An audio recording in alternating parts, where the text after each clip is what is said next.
Hi, it's Ann Alexander with Coldwell Banker Seacoast Advantage. Welcome to my First Time Homebuyer series.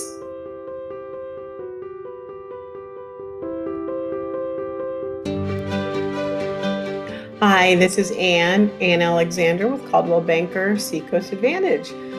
Welcome back. This week we're going to be talking about what happens at the closing table. So we've gone through everything from, figuring out what kind of house you want to, the inspections, looking at houses, all of that. And now we are ready to close. So what does that mean? And what does that mean for you, my first-time home buyer? Well, there's going to be a lot of signing, so make sure you have your pen ready to go. And you're going to feel like you're signing your life away. But it is an exciting time, and it can be a little bit stressful. So with this video, I just want you to, kind of take it all in, and that way you are prepared. And that's what this whole series is about, just making sure that you're prepared for buying your first home.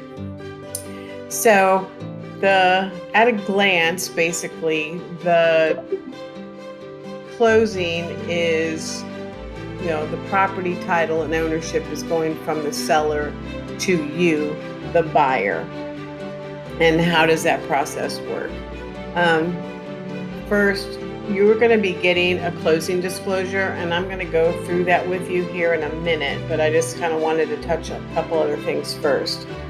You'll have monies that you're going to need to bring to closing. Those are generally wired, and here in the state of South Carolina, we use attorneys, so that money is wired to the attorney's office so that they have all the funds available to disperse once everybody has signed everything.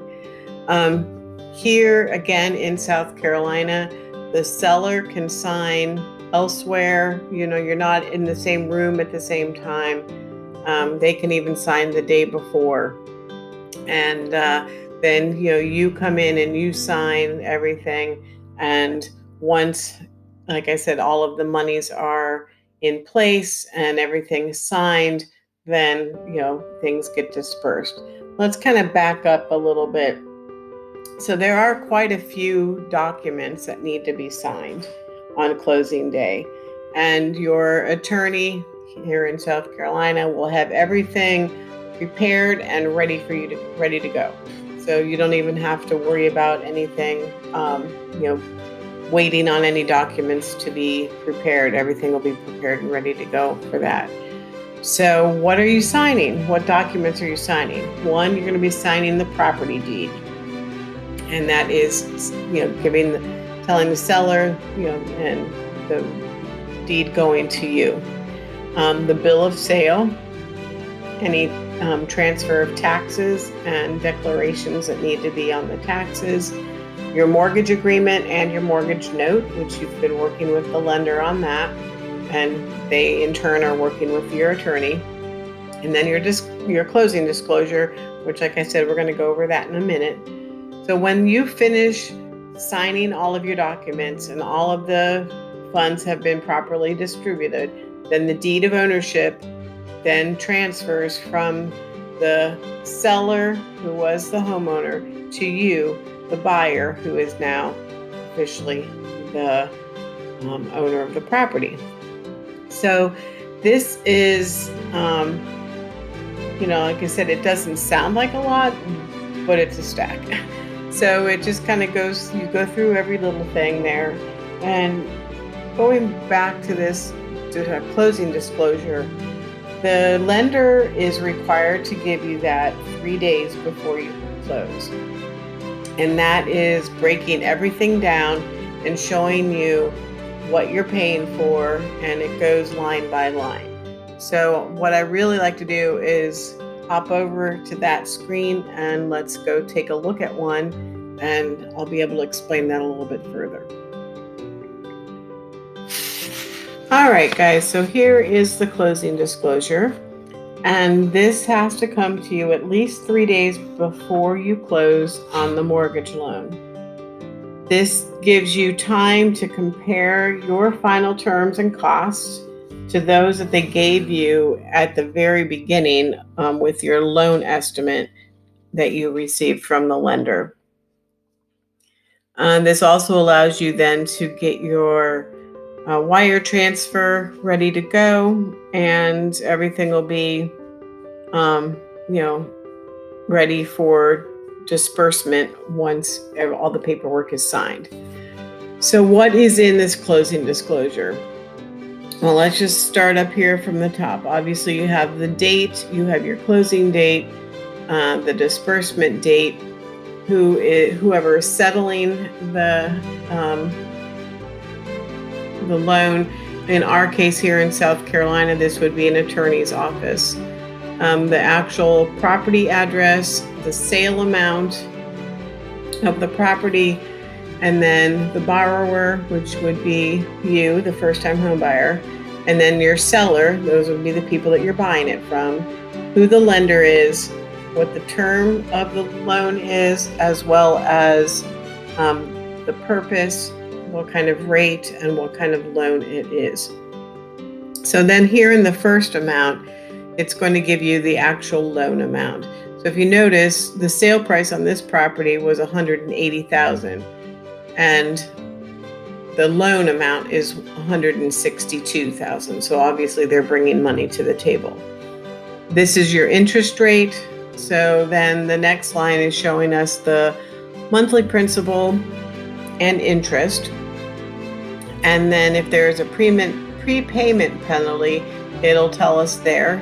Normally there isn't, but you do want to make sure that you check that box to make sure that you don't have a prepayment penalty.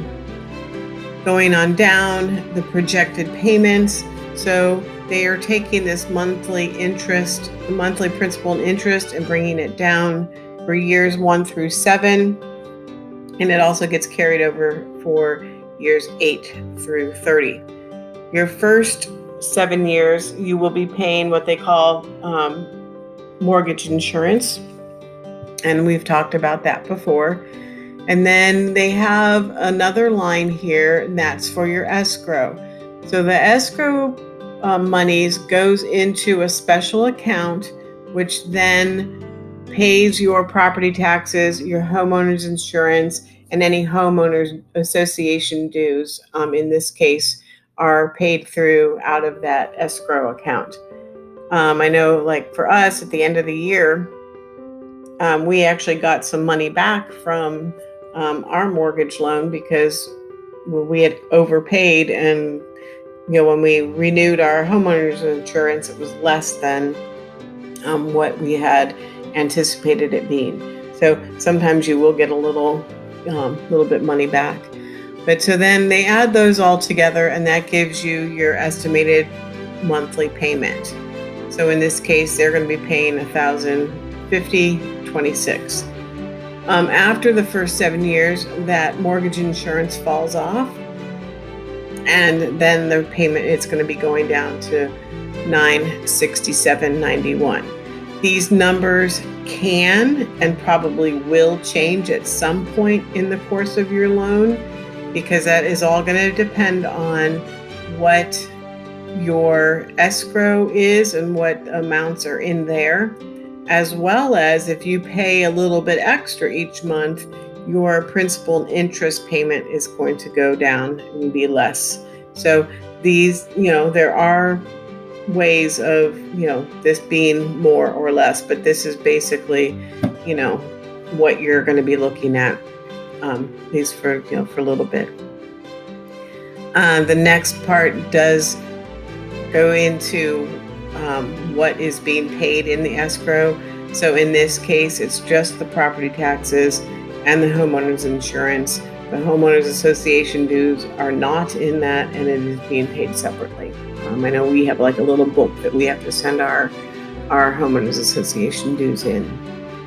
So the closing costs, these are the numbers that you're going to need for closing and need to know. So your closing cost includes the little over $4,000 in closing costs plus $5,000 in other costs, and we're going to go through that here in a moment. So your total cash to close, you're going to have to wire this amount to the attorney's office, at least here in South Carolina. You're going to have to wire that to the attorney's office.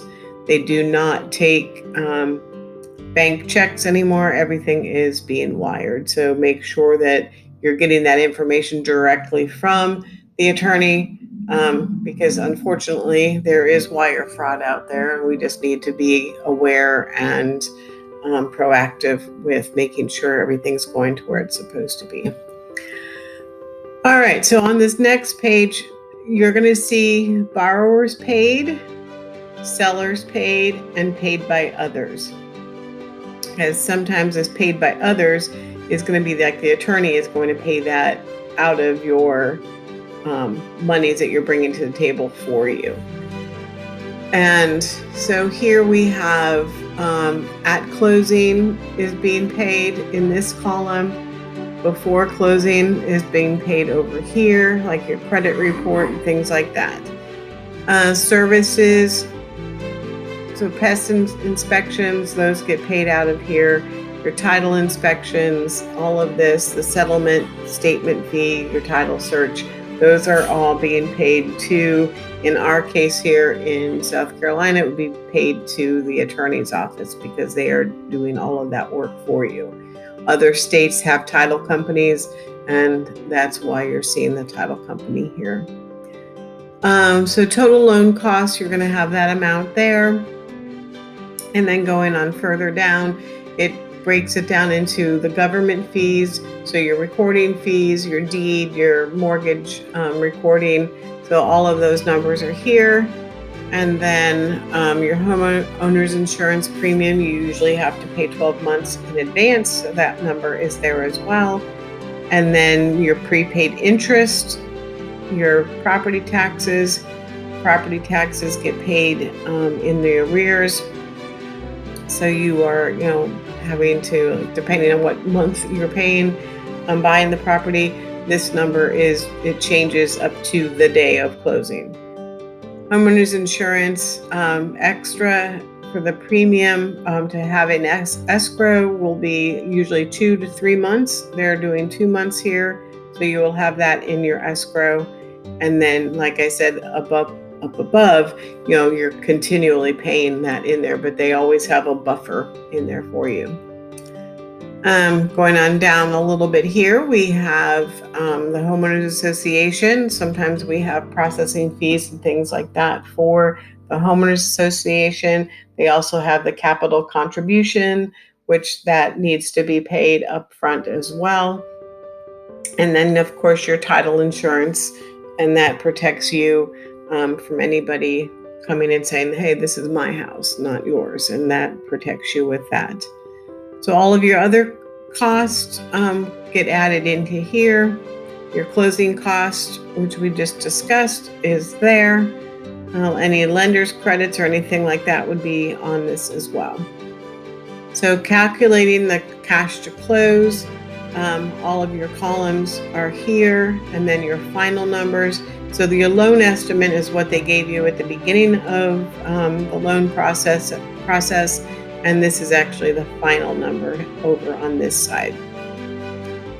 Going down further, it is showing you the sale price for the property, closing costs paid, HOA dues, and then this is giving us the seller's transaction. So this amount here is going over to the seller at $180, and HOA dues, it looks like it's that one's equal as well.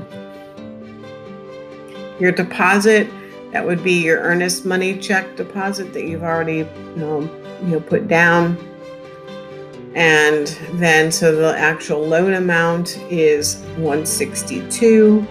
You're getting a seller credit on this example of $2,500, and then you're getting a rebate from the title company of $750. So these are credits to you. And then adjustments for items unpaid by the seller. So here's where your taxes are. You're paying to the date, so they hadn't paid the taxes yet. So you are responsible for, that doesn't make any sense.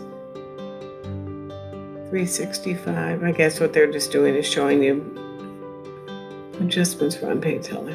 All right. Usually you've got a credit and a debit, so I'm not sure if I'm reading that right, so I apologize. All right, so total due from the borrower at closing is $189,762.30, and already paid on behalf of the borrower, which would be you, is $175,615.04. So again, your cash to close would be the $14,000. So, and then over on this side, it just kind of goes backwards a little bit. So the seller is actually netting $64,000 plus on this sale. Going down further, additional information. This is a form that you get it when you buy a car, or you buy just about anything when you're making payments on something.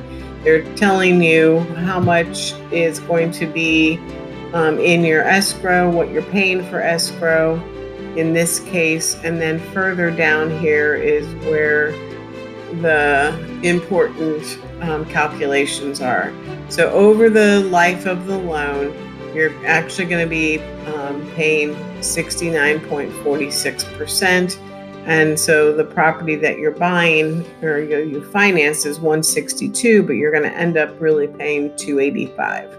So that this is, that wonderful consumer protection that, it has to be disclosed of how much you're actually going to be paying with your APR, your annual percentage rate, and just going through the cost of the loan term, are expressed in that rate.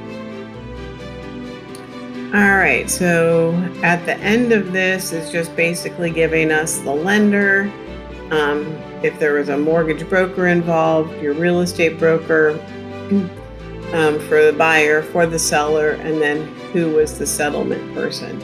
So you sign these, and that is, you actually have to sign that right away when you get it, showing that you have received it. Again, they have to send this to you 3 days before you close. You sign it saying that you've received it. And then if there are any issues or anything that you're questioning, you're going to want to reach out to the lender, and you're also going to want to reach out to your attorney, so that way they can kind of explain anything to you that you may not understand, or you may think something doesn't look right. You need to reach out to both of those people. So other than that, I think, you just need to make sure that you stay in touch constantly. And like I do, I stay in touch constantly with you throughout the whole process, and I will be with you at the closing table. But, always want to make sure that you keep the doors open and the phone lines open to your real estate agent, your loan officer, and of course your attorney. We're all here to answer any questions that you may have relating to the closing process. And, just be proactive and making sure that you're understanding everything that is here. And, their doors are always open, and it's always good to ask questions, especially on your first purchase, and even your fourth or your fifth or 10th. So anyway, you guys, I hope this helped. And if you have any questions, please reach out by text, phone, or email. Thank you. Thank you for joining me today. I hope you got a lot of good information out of today's episode. I'll see you next week.